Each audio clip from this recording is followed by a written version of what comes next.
Hey guys, what's up? It's McNeil from Louisa Automotive, and today, just before our Q&A, so Anna and I are going to do our Q&A pretty soon.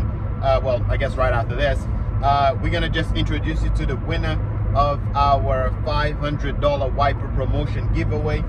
We had to contact the winner first before we can let her name out, and her name is Jennifer Lopez. And yeah, I know it's not J-Lo from the block, you know, Jenny, not Jenny, no. It's Jennifer Lopez. There's a picture. She picked up a check this Friday, so she's a happy customer. Thank you so much for everybody who participated in the promotion and bought your wipers or booked consultations. If you didn't get your wipers yet, hey, you need it. It's still available online. We might have some more promotions in the future. However, feel free to grab some wipers whenever you want on louisa.ca. Now let's get into the Q&A. Howdy ho, everybody. We're gonna just start from where we left off. So I think the last Q&A we did was about, was it 3 weeks ago? And then from the last question we spoke about HST. We got a follow-up question or comment, I guess, on that 8 days ago. So we're probably gonna start there. So start talking about HST, and then kind of work our way up. I said work our way up. Work our way up to the next few questions, and then hopefully that kind of answers everybody's question. Okay, so let's get into the first one from Cars in the Wild. Yes, Cars in the Wild has asked a question, and he's been trying to figure this out. So he's asking, if you register a car under your corporation, but it's not a car dealership, so it does not have a dealer license, but claim the vehicle as 100% business use, do you get the HST back? But then I think there are max values for business use vehicles around 40K or something, so confusing. So to the best of my knowledge, what I understand of how that works, there's two things you can claim your car for. So obviously HST and the car value itself. So my understanding of HST is whatever you pay, you claim that against what you collect, and you pay the government the difference. So two scenarios is you bought the car 40 grand cash, the HST that left your account that specific year, tax year, versus everything you collect from your customers. The difference you pay the government. Okay, now if you were financing the car, leasing the car, and paying $400 a month, the interest, the HST will be included in that 400. So whatever that payment is, whatever you paid for the 12 months worth of payments, that's the HST you claim for the year. Now where the max value comes from, as far as I know, it's not the HST but the value of the car. So when you buy a certain car, let's say your perfect example, one time we were talking about the landscaping, for example, right? If you buy a truck for landscaping, that's 100% business use. The value of the truck, you're supposed to be able to expense it against your business because you bought it for 100% business use. But you cannot go buy a $1 million Bugatti and be like, well, you know, that's for business use, and write off a $1 million car, $100,000 car. You can't do that. And so the max value of the car, to expense the value of the car as an expense, that has a cap on it, but not necessarily per se the HST, if that makes sense, right? So I'm just saying the HST is different than the government capping the value of a car, you can say, for business use. Great. Question 2, here we go. Can you please explain how to find a location for a car dealership? I'm looking for, but as I know, it's not easy to find it. Thanks a lot. Locations are hard to find. I mean, there's no easy way to do it. There's nothing I can we don't have any tips. There's no real tips. Because when that was a while ago, like I guess we were lucky because we went through the usual classified, Kijiji. It sounds so like old school now. Craigslist. I don't know. Look for real estate listings in the area you're looking for, and you have to be looking religiously because sometimes shit pops up and you grab it right away. Sometimes, you know, stuff is overpriced, but you put it on your watch list, eventually get reduced and you grab it. Because our first location, like you're saying, we did just fine on Kijiji. Our second location was just up the street from us and we had our eye on it. But it was way overpriced. They wanted $8 grand just for that one location, and when they couldn't rent it forever, like eventually it came down and down and down until we decided it was a fair market price for us and we grabbed it. So it depends where you are too. Like, because in certain areas, there's like dealer. You know how like there's like these little pockets, like I know in Toronto there's like little pockets where it's literally just dealers, and it's the whole street is like dealers. And then you just kind of keep your eye on certain areas. Yeah. I forget. Remember we did a with that area. Is that like Keel and? Yeah, I think we did the video on that too a while back, so it'd be hard to find the exact video there too. But Yeah.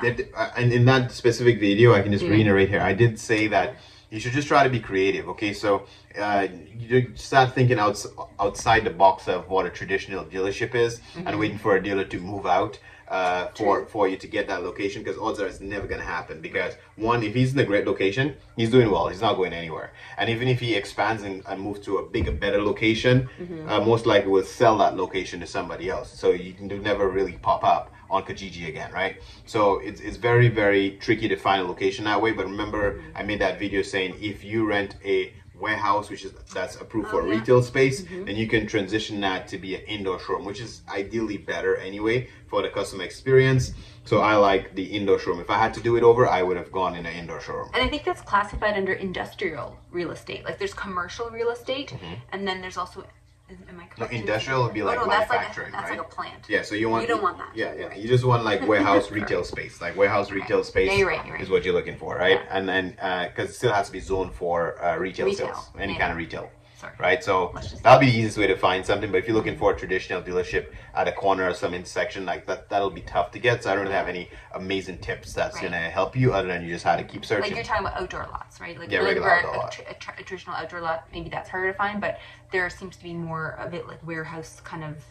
A restaurant, like there's some people, because the restaurant is still retail, right? So some restaurant closed down at a corner spot. You're not thinking, just because there's never a dealership there, you don't think, well, I can put a dealership there. But you can rent that empty restaurant and clean it up, renovate it, and it turns out like old churches are also retail zoned for car sales. Yep. It turns out. So if your local church closed down, that might be a good location. Right? I mean, COVID has affected lots of businesses, so that could be a good place to look. Sure. I don't think this is a question, but it's a great comment, so I think we're going to share it here with you. So let's go for that. Oh dear. This is an OMVIC. Don't sue me, OMVIC. No, I know. It's just a comment. It's just a comment, really. OMVIC is... Are we going to go beep? But there's a bad word. Is rascals a bad word? No, that's not a bad word. Okay. I say fuck all the time. Beep. OMVIC is the biggest rascals ever. Wasted my time and money. Even I had passed the dealer's license examination. Asking a whole bunch of details of CRA records, bank statements for over 6 months, and I had to keep submitting the documents they requested. But they delayed and never answered whenever I called. Made it so complicated even to obtain a wholesale dealer's license. They made it so complicated in asking to have an office in a commercial zone for a wholesale dealer's license. Also, he had trouble with his location. Finally, wasted all my money and time and let everything expire. Oh no, that's terrible. I'm sorry. That sounds like I know it can be frustrating.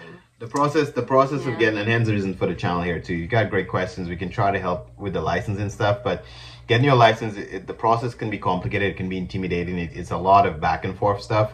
I guess zoning is because I remember feeling uncomfortable when we were trying to get the license the first time. Yeah. Because like you had to pay everything up front. You didn't get an answer from OMVIC if I was approved for the license yet. That's after the bank statements and the passing the test and doing all of that kind of stuff. So the financial test is passed, the criminal check is good, everything is fine. You got a dealer, like you did your Georgian college everything course. And then they tell me go find a location to get the location approved, and I have to sign a lease with somebody. But of course, smart enough with our agent, because remember before we took that Western location, we were looking at somewhere else first, like a bigger place. Yeah. And then we just had to put a clause, because we had to sign a lease before we knew if OMVIC was going to give us a license. It's so ridiculous. But put a clause in the lease saying, conditional upon approval of licensing permits. Dealer license. Exactly, right? So it's very intimidating to go sign a $5,000 a month lease and not knowing if you're going to get the license, okay? But just make sure it's very important to put that clause in there,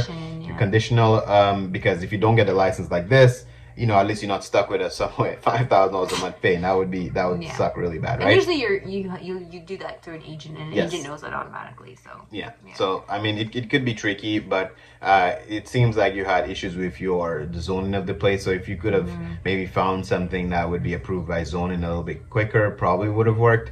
But the process is a pain in the butt. It's not easy, but it sucks to hear that. I know. Sorry. Right. Oh, he's acknowledged. We're almost at 1,000 subs. You're right. We do have one. Keep it going. I'm trying. I think we had 5 more to go. So if 5 of you watch this video and you're not subscribed yet, It would help. please click it today so we can hit that 1,000. And it doesn't mean that we gonna be monetized right away. It just means we approve for. I was about to say OMVIC. We approve for YouTube to take a look at our channel and see if we qualify for. We'll tell and you then how we that can spend goes. more time doing this and making it, more thorough, I suppose, because we're sort of glossing things over. Well, we have Because a lot. of our time We have a and- lot on our plate, I know, so we're exactly. trying our best here. Yeah. So anyway, Okay. let's get into those technical questions of 1 of 3. Technical question. I think the technical 1 one's for you, Hannah. I can only answer the simple I'm questions. not, okay. I got a simple mind. Well, let me see. You're not very simple, honey. You have lots of knowledge. Only when I'm drinking something. I'm not drinking anything. I know. Anyway, go. Yeah. If you are a wholesaler, yes. Yes. And you see a vehicle or someone from the public have a leased or finance vehicle for a lease takeover, of course you're going to buy out the lease, or finance takeover or payoff. Could you conduct the trade with them to purchase it? The way I see it, because the ownership of the leased vehicle is in the finance institute, so it's like in a Honda, Toyota, or BMW finance, probably won't work on the finance takeover payoff vehicles. Oh, okay. So the first question is, if you only have a wholesale license, as you know, you're only supposed to be, you cannot purchase From the public. However, this clever subscriber is asking, well, technically, if the car is not in the public's name, but it's in Because at least you technically the in the company, Honda name. like in the finance name, Yeah. the finance company's name, is that considered the public? Yes. So that's a very creative way. Now nobody can tell you what you can or cannot do. Now if you can talk to that person and coordinate the deal and get it done, I mean, you can do whatever you want. The speed limit on the highway says 100, but we do 120, 140, right? So it means we choose to leave in the gray area until you get caught. What I mean by that is it is still technically But wrong. do you get caught when you're in the gray area? Yes, because it's not really a matter of not purchasing from the public. OMVIC do not want you to transact or do business with the public if you're a wholesaler. Now, even if on the paper trail, the leasing company is Honda Finance, for example, and you're a wholesaler business, essentially you're doing business with a dealer and to dealer, but you have to coordinate the business with the public. Right? So you're still contacting that public person saying, I'm going to take over your lease. Let's just go to the dealership and sign the paperwork. So you are still doing business with the public. So OMVIC can still penalize you for that because they do not want you to do business with the public.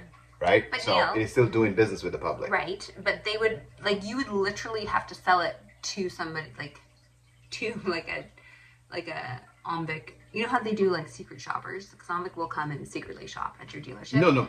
But that would not be the case because obviously they wouldn't have a car that's Right. But I'm just saying that you would literally they would have to know, because you know how you have your garage book where you were supposed to. So OMVIC will sometimes they'll come and they'll say, hey, I want to see your garage registry, and it says who you purchased the car from, and then who you sold it to, right? So if your paperwork says, well, I purchased this car from Toyota Finance, sometimes, when we buy stuff through auction, it also does say, Where it comes Honda from. Finance, Yep, right? yep. So, Because that'll be list returns that went to the yeah, auction. so it would be very tricky to, you're right, it would be tricky. It'd be hard to get caught. It would be hard to get caught, but technically it is Wrong. not lawful, Right. but it would be hard to get caught. Exactly. So based on your paper trail, Right. you can get away if it is the right answer. Yeah. But I'm just answering black and white. I'm trying to tell you that I don't want to give you wrong information here, make you believe it's right, and you go do it and you get caught. So I'm just letting you Yeah, know that's true. it is still illegal. It's still wrong to do that, but it's easier to get away with it just because your paper trail can show that you bought the car from Honda Finance. But in theory, you still coordinated the deal with the public, so you still dealt with the public. So that's why I said a favorite analogy of that is it's an unspoken rule. Normally you can drive past a cop on the highway doing 120 and they don't pull you over because everybody is doing fucking 120, right? But the rule is you should be doing 100. So if one day you have a cop that's having a bad day and he pull you over, he can give you a ticket for doing 120, even if everybody else is doing it, right? That doesn't make it right. So I'm just saying there's a good chance you can get away with that, but it's still leaving on the edge a little bit. Okay? But very Clever. super clever. Yes. 2 out of 3. Okay. 2 out of 3. And also, another question here.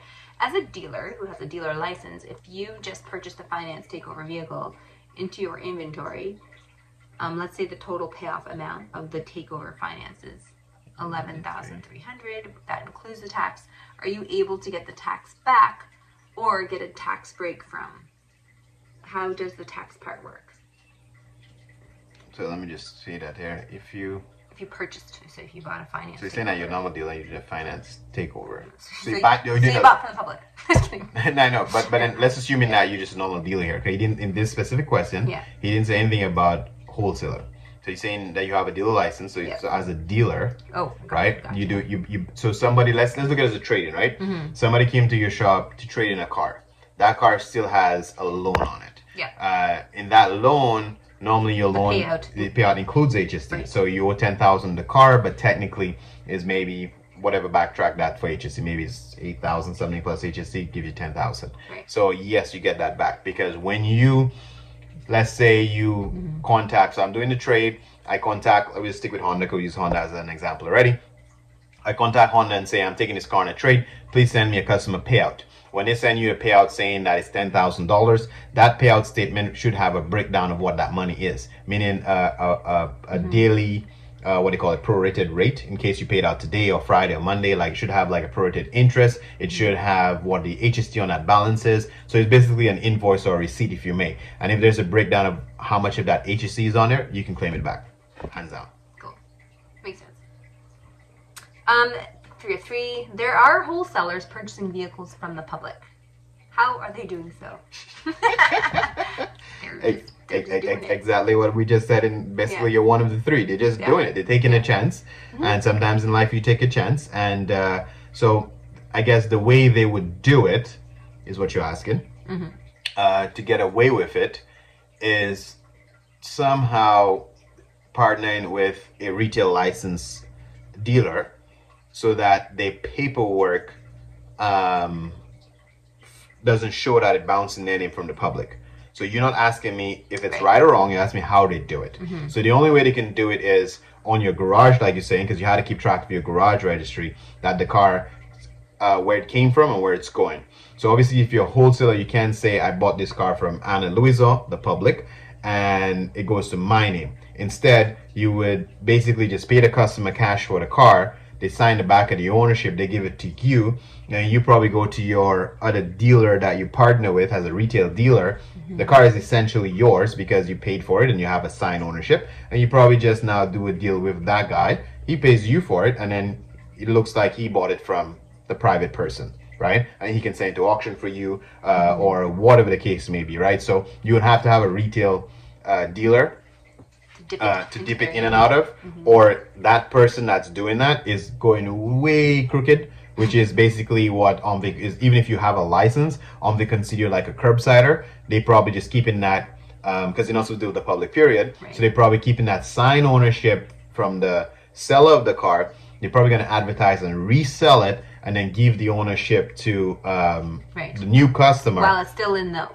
original customer's name. And that would get you in way more trouble. So if you partner with a dealer and you basically finding him inventory and you pay for it and you give it to that dealer, you can get away with that because you're buying from somebody legally, technically, and then you basically sell to a professional. So that dealer knows the risk he's taking. Now if you buy from the public and sell to the public and the ownership never went through your name, that is like no. Like OMVIC is gonna hang you for that technically. So yeah, be careful. Do you know if control arms and differentials are covered with the highest protection package from Carchex? Right.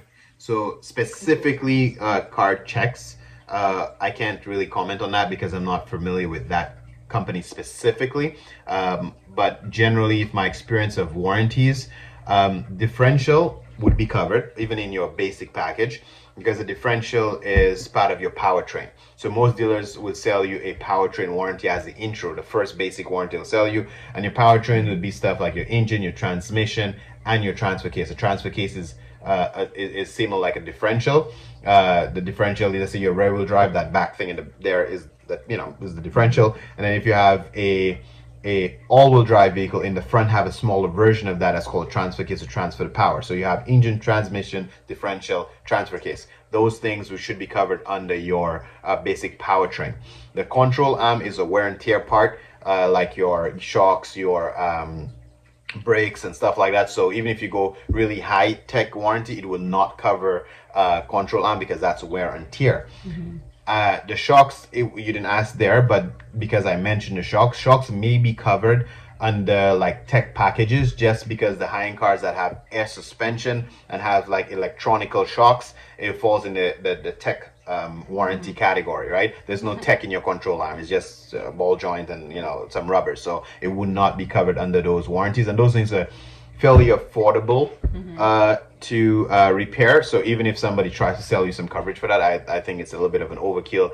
You will not need that. Okay, so hopefully that kind of gives you a general idea of what covers so and likely what not not for covered. control arms, No. and differential likely Would have coverage. Yeah. Okay, Okay, most cool. warranty packages. In new cars, can the car be deprogrammed by doing that. that? So Neil did a video about resetting or clearing your engine light without an OBD scanner tool. Right. And this subscriber is wondering if in new cars, if you do that, so if you reset your engine light without the scanner, will it deprogram it? So in that specific video, like you mentioned, was about how to reset your engine light without an OBD scanner. I did mention in that video as well that I don't recommend doing that on high-end cars like BMW, Mercedes, or German European cars, because sometimes it causes more problems because it resets the computer, and then the computer may need to reprogram the car to drive for a minute to figure it out. So I would recommend you, and I think in that video I specifically said if you can afford to drive one of those cars, you might as well pay somebody to take the light off for you. But the more common Japanese cars, it wouldn't really cause any issues for you. Like the Hondas, I know when you take it off, you need to know your radio code again. It's not the ideal way to do it, especially for newer cars. I agree, because you cause more problem for yourself. This is much of the older cars, just trying to help you do it yourself to try to save the diagnostic fees. But if you have a newer car, yes, I do not recommend. What's like a newer car, like 5 years old? Well, I would say even like those, like 3-year-old car, because we're in 2022. Yeah, so like those 3-year-old cars have, even a basic one, have so much tech in it that when you reset the battery, like God knows what what's reset in there too. But keep in mind, obviously, it's just as much as your battery going dead. So let's say you have a 2022 or 2021 car, the battery go dead. It's gonna reset a bunch of shit anyway, right? So it's gonna just take a while when you pop the battery in, and then you start driving the car, realize the battery is new, and it goes through all of its self checks. It will eventually iron itself out. So you're not gonna break anything by doing that, but you could cause yourself a little bit more temporary headache, trying to figure out, what's this new light that came on, or why does this thing look like it's malfunctioning? So you shouldn't be unplugging your batteries on any car, like new cars. In other words, you shouldn't be doing that. I don't recommend doing that. Don't do it. That was not the intention of that video. Yeah. But if you have an old shit box, by all means, go ahead. Unplug whatever you want. Okay. I want to buy a car at Copart auction. What kind of license do I need to be able to buy a car, and where can I find that license? As far as I know, both Copart Canada and US, like, you do not need a dealer license to buy cars from them. You need a membership. You need to sign up on their website, and they charge you annual fee or something. And you just need to be a registered business to work with them. So you don't have to be a dealer and no really specific license. Oh, so you need a business? Yeah, so there's like a business application that you fill out, because they're doing for business. They charge you HST, and they want your HST number. I see. There must be a way for public, because most auctions, even dealer auctions, like dealer house auctions, have basically something they call public auctions that they'll sell to anybody because they can't get rid of it to the dealers, so they'll sell to the public anyway. But if you want to get access to good cars at Copart, you would have to have a licensed business anyway. Shout out to Neil's mother. That's nice. Okay, with a wholesale license. I think we're almost done. With a wholesale license, can you buy from the public and sell to auctions? Okay, Sam, we just your question came in 2 days ago, but we basically just answered that in the previous one here. So the answer is no, you cannot. You should not. You should not. But you can do whatever you want. You're right. That is the right answer. You should not buy from the public. But you shall do whatever you want. But you can do what you like. Yeah. No, I know. I know, it's so funny. I know some of our new dealers that don't like when I'm giving advice to the not public too. I know. Because it's like, we're trying to sell... I know. We're trying to sell cars too. And that's so funny because literally when we wrote that, I was like, this is so ass backwards, but we're talking about like newer cars. No, but even still, like, I just want to... Sorry, I don't think anybody knows what we're talking about. Okay, sorry.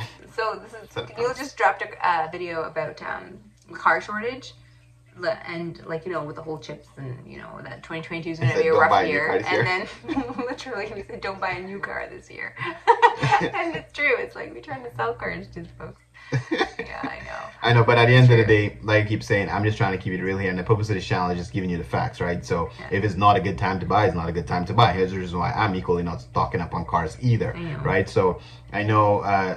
And for my new dealers on here too, you have to understand, the more honest you are with the public and keeping it real as it is, like your customers, you'll get more customers easier, if that make any sense, right? You can't force somebody to do something that they don't want to do. So if it's not the right time for a customer to buy a car, a customer respect that you tell them maybe you shouldn't buy this now, and then you have a long-term relationship with that customer, and you always get to sell them a car later on or something, right? So it sounds cliche, but it works. Like, I've been doing it for a minute, and stop selling, and it's going to happen naturally. You know what I mean? Is what it is. And if you're selling cars under 10 grand, those sell no matter what. Yeah. They sell even in times bad times. Exactly. Like that's recession-proof cars. You know what I mean? Yeah. So these are the cars that everybody can afford, no matter the economy. So if you're sticking with your cheap cars, everybody, no matter what I say, you'll still sell cars. Don't worry. And then this is about warranties again. Does People Choice warranty cover expensive things like catalytic converter? Damn, I hate catalytic converters. Everybody hates them. Again, that's kind of interesting. We're getting a lot of warranty questions here in this Q&A. Oh, and from the same person, just because we're talking about warranties, and also these warranties, can they only be purchased through a shop, not directly? And he lives in Texas. Do People Choice Warranty and Lubrico have warranty coverage in Texas? Okay. So we'll talk about all this. So the first question is, does People Choice Warranty cover things like catalytic converter? Okay, so in terms of coverages, again, I'm just going to reiterate the previous stuff. Like we're saying that on the most powertrain warranties, that's not what's covered.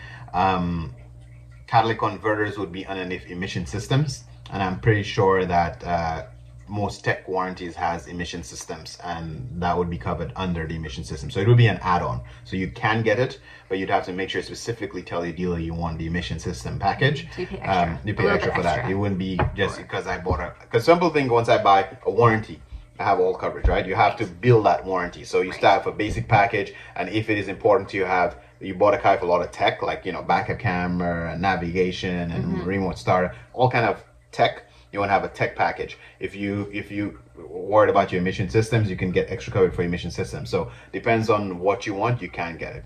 Now in terms of buying warranties, yes, warranties you could only buy from dealers and not from the warranty or the insurance company directly. Normally that's just the way the warranty companies work. They partner with the dealerships, and the dealerships sell the product for them, right? I live in Texas. 21, there's People Choice Warranty and Lubrico Warranty cover in Texas. So in terms of the coverage, like Lubrico and People Choice are Canadian-based companies, and they are being sold warranties. Like, okay, the dealers in Canada are the ones selling it. Right. So the Lubricos and the People's Choice are being sold through Canadian dealers. Right. I don't think they have an American. As far as I know. So no American dealers will be selling that warranty as far as I know, but you have coverage in Texas. Right. It means if I sold a warranty to a customer here in Canada and he drove to Texas and your car broke down over there, like they would still pay to fix it, right? So you just go to a local dealer over there, get the estimate out, get it faxed over to warranty company by whichever name, and then they would get your car fixed for you. So you have coverage all over North America. It doesn't really matter.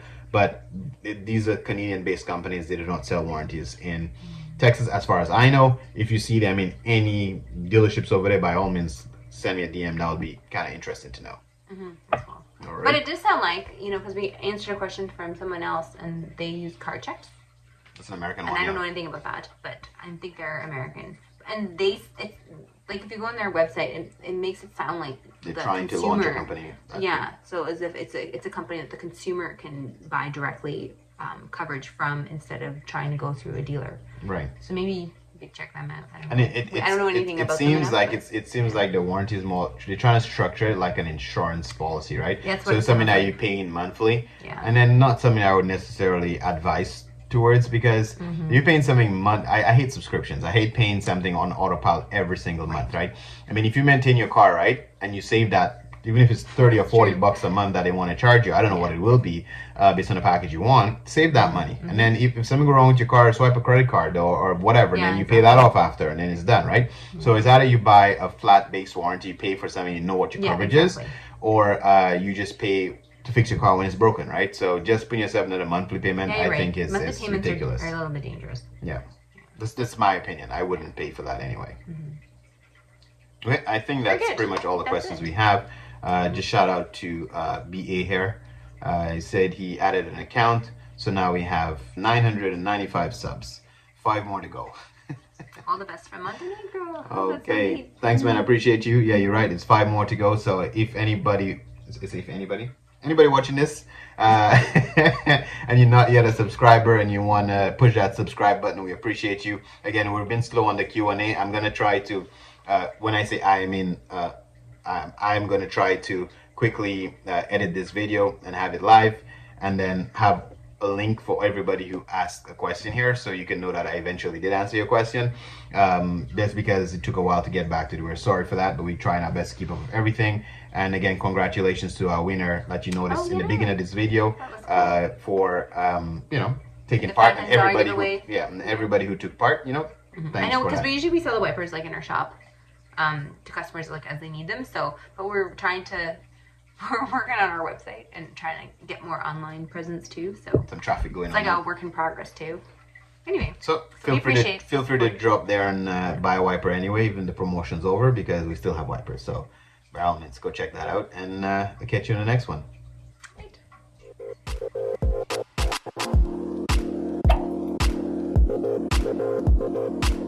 Right.